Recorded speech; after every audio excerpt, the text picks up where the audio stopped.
저는 오늘 말씀을 통해서 주님과 함께 죽고 주님과 함께 사는 신앙이 되어야 한다라고 하는 것을 말씀드리고 싶습니다. 철학자들은 인간을 가리켜서 세상에 던져진 존재라고 합니다. 누구도 자기 인생, 자기 생명을 선택하여 태어난 사람이 없다는 것입니다. 삶의 자리도 시간도 그저 주어졌기에 살아간다는 것입니다.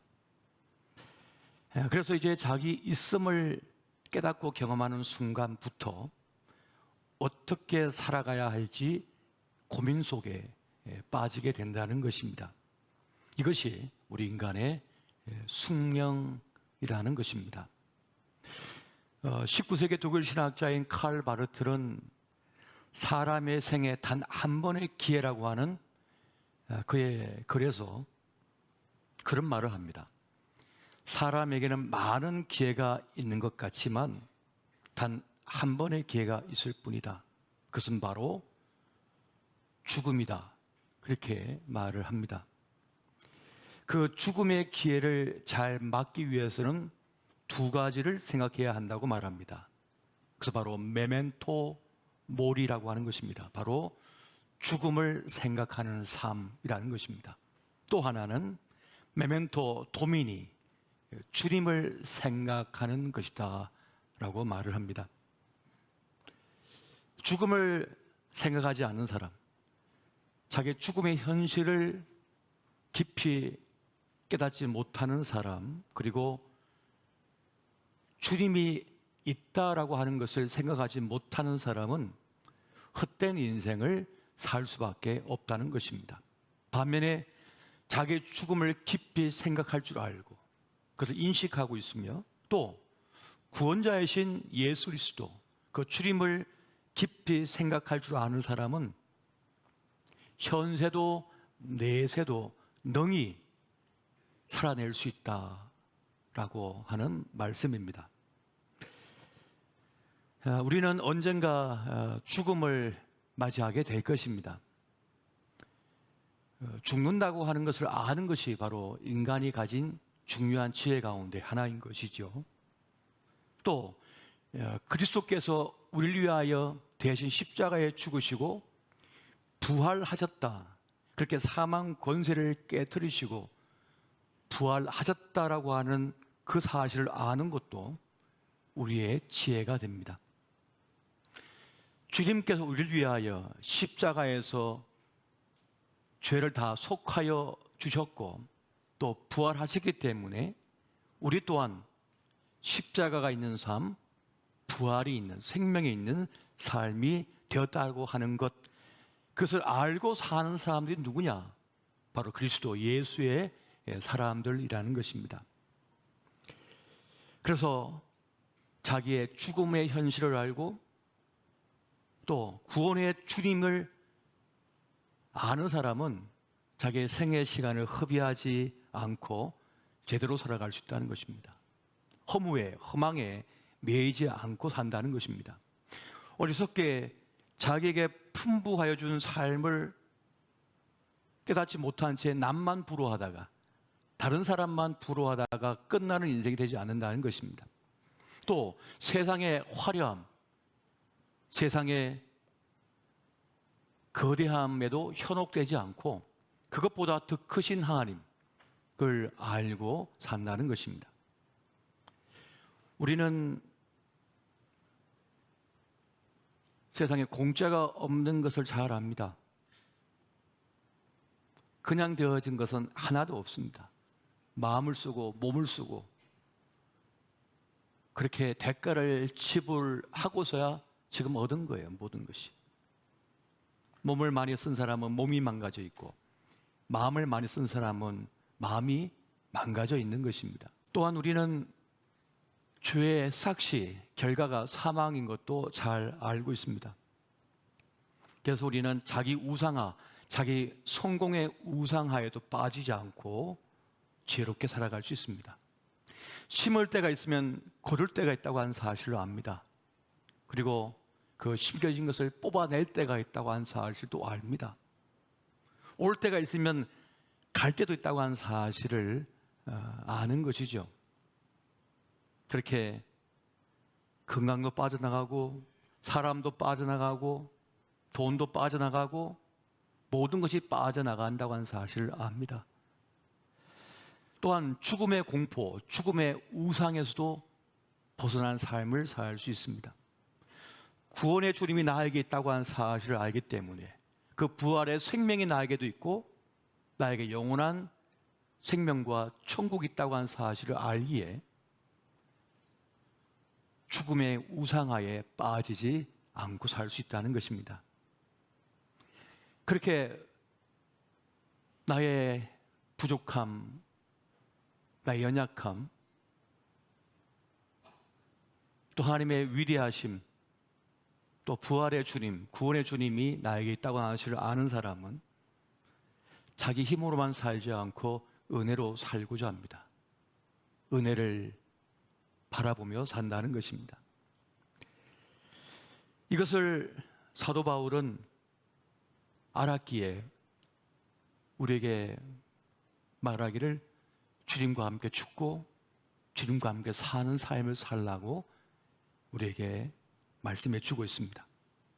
그렇다면 주와 함께 죽고 주와 함께 사는 삶은 어떤 것일까요? 먼저는 여러분, 성경 우리에게 세례받은 사람이 주님과 함께 죽고 사는 사람이라고 말씀합니다. 로마서 6장 3절 4절을 우리 같이 한번 보겠습니다. 자, 시작. 무릇 그리스도 예수와 합하여 세례를 받은 우리는 그의 죽으심과 합하여 세례를 받은 줄을 알지 못하느냐. 그러므로 우리가 그의 죽으심과 합하여 세례를 받음으로 그와 함께 장사되었나니 이런 아버지의 영광으로 말미암아 그리스도를 죽은 가운데서 살리심과 같이 우리로 또한 새 생명 가운데서 행하게 하려 함이라. 아멘. 사도 바울은 세례 받은 그 사건이 그리스도와 함께 죽고 그리스도와 함께 사는 사건이라고 말씀해 주고 있습니다. 여러분, 세례는 무엇입니까? 지난 과거에 나는 죽고 이제 주님께서 주신 새 생명을 갖고 거듭나 산다는 것을 말하는 것입니다. 그러니까 세례는 다시 태어나는 것입니다. 세상이 아니요 주님의 사람으로 다시 태어나 사는 것입니다. 그래서 세례받은 이후에 우리 속에는 이제 주님이 들어와 주님과 함께 사는 삶이 됩니다. 내 인생의 중심에 이제는 내가 아니요 주님께서 사시는 것이 되어지는 것입니다. 그래서 갈라디아 2장 20절에 이렇게 말씀합니다. 내가 그리스도와 함께 십자가에 못 박혔나니 그런즉 이제는 내가 사는 것이 아니요 오직 내 안에 그리스도께서 사시는 것이라. 이제 내가 육체 가운데 사는 것은 나를 사랑하사 나를 위하여 자기 자신을 버리신 하나님의 아들을 믿는 믿음 안에서 사는 것이라. 이제 내 인생의 중심에 다른 것이 아니라 주님이 들어와 주님께서 이끄시는 대로 사는 삶이 되었다는 것입니다. 이제는 내 생각과 내 뜻과 내 감정대로 사는 것이 아니라 주님의 뜻대로 주의 뜻을 받들어 사는 삶을 산다는 것입니다. 그렇게 이 세례의 사건은 우리가 주님과 함께 죽고 사는 사건이라는 것입니다. 성경에 등장하는 많은 스토리 가운데 그 세례를 아주 극명하게 보여주는 큰 세례의 사건이 있습니다. 신학자들은 이스라엘 백성, 그 히브리 민족이 애굽의 노예로 살다가 출애굽하여 그 갈라진 홍해를 건넌 그 사건이야말로 이스라엘 민족 전체가 구원의 세례를 받은 사건이다, 그렇게 말들을 합니다. 그러니까 민족 전체가 세례받은 사건, 그것이 바로 갈라진 홍해를 지나간 사건이라는 것입니다. 사망의 그늘아래 놓여있던 그 이스라엘 백성들이, 히브리 민족이 이제 노예가 아니라 자유민으로서의 새롭게 태어나게 된 사건, 그 세례의 사건이 바로 홍해를 지나간 사건이라고 그렇게 말을 합니다. 그래서 이제는 내 힘을 믿고 사는, 내 지혜를 믿고 사는 인생에서 이제 주님만을 믿으며 주님의 인도함을 따라서 주님을 내 인생의 중심에 놓고 사는 삶을 살게 되었다는 것입니다. 그래서 여러분, 이스라엘 백성이 광야 길을 지나갈 때, 아니 홍해를 가를 때에도 그 하나님의 기둥이 인도하셨어요.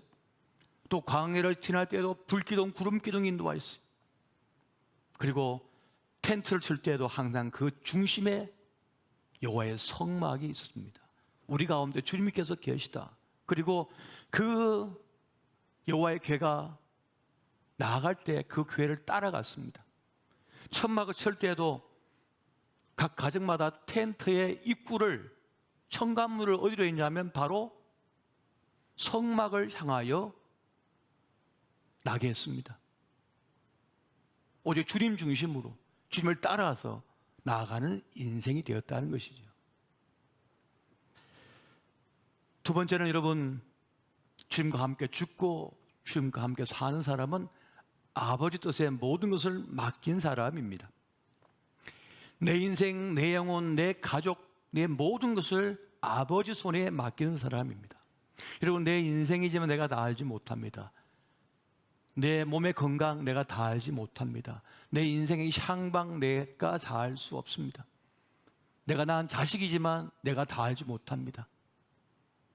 그리고 내가 다 알 필요도 없습니다. 주님께서 아시면 되는 거예요. 주님께서 알아서 인도해 주시면 되는 것입니다. 내 뜻대로 다 되지 않아도 괜찮습니다. 도리어 내 뜻대로 안 된 것이 잘 된 일이 더 많습니다.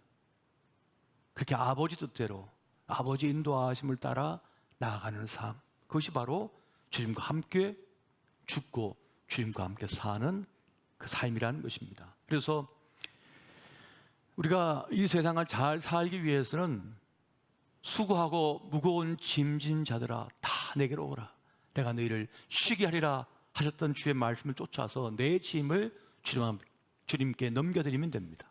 주님, 저는 다 할 수 없습니다. 다 모릅니다. 다 할 수도 없습니다. 주님께서 이끌어 주시고 인도해 주십시오. 여러분, 잡히시던 밤에 예수님께서 뭐라고 기도하셨습니까? 아버지여, 내 뜻대로 마옵시고 아버지 뜻대로 하옵소서. 십자가에 달리신 그 자리에서 주님께서 뭐라고 하셨습니까? 내 영혼을 주님께 의탁하나이다, 맡기나이다.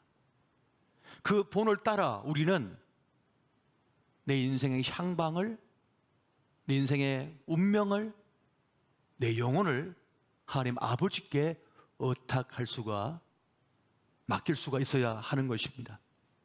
그렇게 주님께 맡기시는 우리 모든 교우들 되시기를 예수 이름으로 축원드립니다. 여러분, 세 번째는 자기를 부인하는 사람입니다.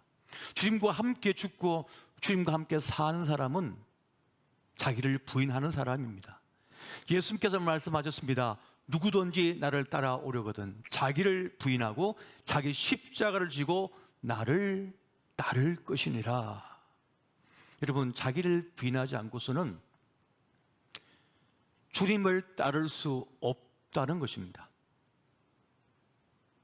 아직 내가 펄펄 살아있는 사람은 주님을 따를 수가 없어요. 내 속에 내가 너무 많으면 그 가시나무새의 그 가사처럼 내 안에 내가 너무 많아요. 내 안에 주님이 들어오셔야 되는데 내 안에 내가 너무 많기 때문에 주님을 따를 수도 없는 것입니다. 여러분, 내 힘으로 홍해를 건널 수 없음을 인정해야 됩니다. 내 힘으로 광야를 지나갈 수 없다는 사실을 인정해야 됩니다. 내 힘으로 여리고성을 결코 이길 수 없다고 한 사실을 인정해야 되는 것입니다. 자기를 부인하고 하나님의 능력을 믿고 따르게 될 때 홍해를 가르게 되고 광야를 지나갈 수 있게 되어지며 여리고성을 넘어 가나안으로 들어갈 수가 있게 되어지는 것입니다.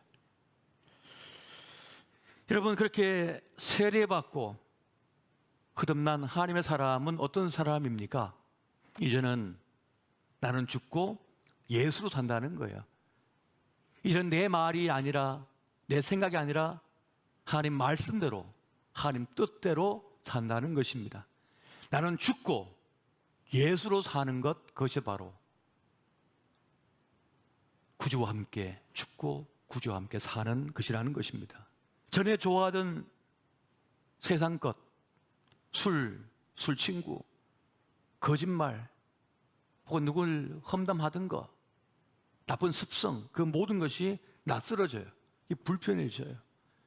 이것이 거듭난 사람의 모습인 것이죠. 자꾸만 말씀이 들려오고, 자꾸만 기도하고 싶어지고, 자꾸만 찬송 부르고 싶어져요. 그런 변화가 내 안에 일어나게 된다는 것입니다. 네 번째, 구주와 함께 구주와 사는 사람은 주님께 붙들려 사는 사람이라고 말씀을 합니다. 여러분, 로마서 6장 우리 12절과 13절 말씀 같이 보겠습니다. 시작. 그러므로 너희는 죄가 너희 죽을 몸을 지배하지 못하게 하여 몸의 사욕에 순종하지 말고, 또한 너희 지체를 불의의 무기로 죄에게 내주지 말고, 오직 너희 자신을 죽은 자 가운데서 다시 살아난 자 같이 하나님께 드리며 너희 지체를 의의 무기로 하나님께 드리라. 아멘. 이전에는 욕심에 붙들려 살았습니다. 제가 갈망하던 것, 한스러워했던 것, 내 안에 목마름이 있던 그것에 끌려 살게 되었습니다. 근데 주님은 사도 바울을 통하여 그것이 아니라고 말씀합니다. 지난 과거에는 죄에 끌려, 욕심에 끌려 살았다면 이제는 주님께 붙들려 사는 삶이 되어야 한다고 말씀해 주고 있습니다. 그래서 로마서 12장 1절을 이렇게 말씀하죠. 너희 몸을 하나님이 기뻐하시는 거룩한 산 제물로 드리라. 이런 너희가 드릴 영적 예배니라 라고 말씀합니다. 지금 여러분은 누구에게, 어디에 붙들려 지금 살아가고 계십니까? 많은 사람들은 자기가 열망하는 것, 자기가 숭상하는 것을 쫓아 살아갑니다. 내 속에 있는, 내 속사람이 갈망하는 게 있어요. 어떤 사람은 권력, 힘에 대한 갈망이 있어요. 그것이 내면화되어 있어요. 그래서 지고는 못 살아요. 그것에 대한 갈망이 있기 때문에. 그래서 교회 생활, 신앙 생활 하면서도 그 주도권 싸움, 자기 주장에 목을 맵니다. 어떤 권력, 이런 것에 자꾸만 끌려가는 자기 모습을 발견하게 돼요. 그래서 예수 믿는다고 하면서도 세상 권력, 정치 이런 데 매몰돼 살 때도 많습니다. 또 어떤 사람은 인정 욕구, 사랑에 대한 갈망이 그 안에 있어요. 인정과 사랑을 받지 못해서 상처 입고요. 쉽게 상처 입고 쉽게 실망해요. 그래서 자기를 알아주는 사람, 자기를 인정해 준 사람을 찾아 헤매요. 자꾸만 헤매요. 그게 목숨을 겁니다. 허방이 있는 거죠.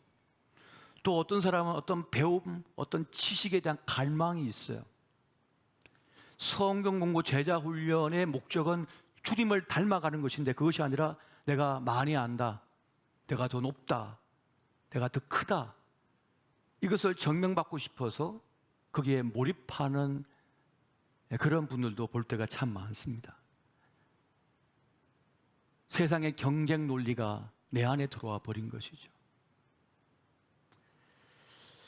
사도 바울은 그리스도 예수의 사람을 가리켜서 몸의 정욕에 굴복하지 않는 자라고 말씀합니다. 그러면서 하나님께 붙들려 사는 사람, 그가 바로 주와 함께 죽고 주와 함께 사는 사람이라고 말씀해 주고 있습니다.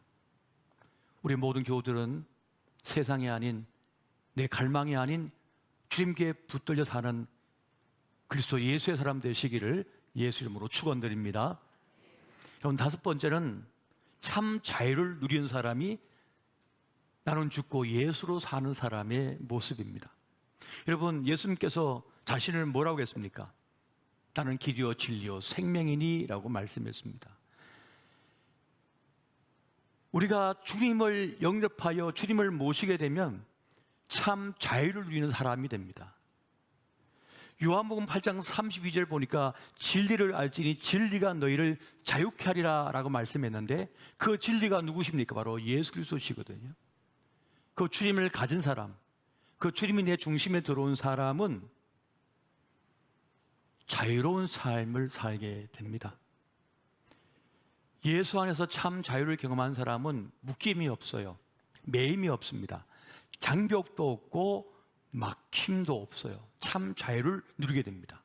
예수로 살고 말씀으로 살고 성령으로 사는 사람은 이 세상을 능히 이기는 능력을 갖게 됩니다. 그것이 바로 자유하는 능력입니다. 타인의 시선에 초연합니다.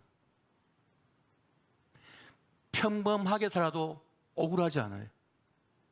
꼭 1등이 안 돼도 돼요. 그건 자기에게 주어진 생애를 성실하게, 충실하게 자기 몫의 삶을 살아가는 것입니다. 이 땅에 사는 사람들 중에 얼마나 많은 사람들이 세상 경쟁 논리에 빠져가지고 패배자로 살아가는지 모릅니다. 그만하면 잘 살고 괜찮은 삶을 살고 있음에도 불구하고 스스로 생각하기를 나는 패배자다. 나는 3등 인생이다. 나는 아웃사이더다고. 그렇게 스스로를 비하하면서 자기를 학대하며 살아갑니다. 그렇게 열심히 성실하게 살았고 착하게 살았고 좋은 사람인데도 늘 자기를 형편없게 여겨요. 그러나 그리스도 예수의 사람, 주님이 내 안에 들어와 주와 함께 죽고 주와 함께 사는 사람은 그런데 이제 더 이상 매이지가 않습니다. 묶이지가 않는 거예요. 그래서 그러한 일은 사소한 일도 잘해요. 사람들은 다 큰 일만 하기를 원해요. 높은 자리에 서기만 원해요. 꼭 센터, 중심에 서려고 그래요. 그래서 교회도 왜 그렇게 중앙자가 많이 들어가는지 모르겠어요. 꼭 자기가 중심이 돼야 된대요. 우리가 중앙에 서야 된다는 거예요. 사이드에 좀 나가 있으면 어때요? 저 끝에 교회라고 하면 어때요? 그 뭔 상관이 있다고? 그리고 제일이래요, 제일. 뭐 제일교회, 중앙교회, 높은 교회 다 그렇대요. 낮으면 안 되나요? 주님은 낮은 데에 처하라고 그랬고 가장자리로 가라고 그러셨는데 거꾸로 살려고 그래요. 그래서 여러분, 주와 함께 죽고 주와 함께 산 사람은 헛된 싸움을 하지 않습니다. 너가 왜 싸워야 돼? 그래서 왜 부딪혀야 돼? 그래서 여기서 내 인생을 낭비해야 돼? 먼저 가세요. 먼저 드세요. 먼저. 왜 이것 때문에 내가 싸워야 되냐고. 내 아까운 시간을 왜 여기서 낭비해야 되냐. 허무한 것에 매이지 않고 묶이지 않는다는 것입니다. 이것이 어떻게 가능합니까? 갈라디아서 5장 24절 말씀 같이 한번 보겠습니다. 자, 시작. 그리스도 예수의 사람들은 육체와 함께 그 정욕과 탐심을 십자가에 못 박았느니라. 아멘.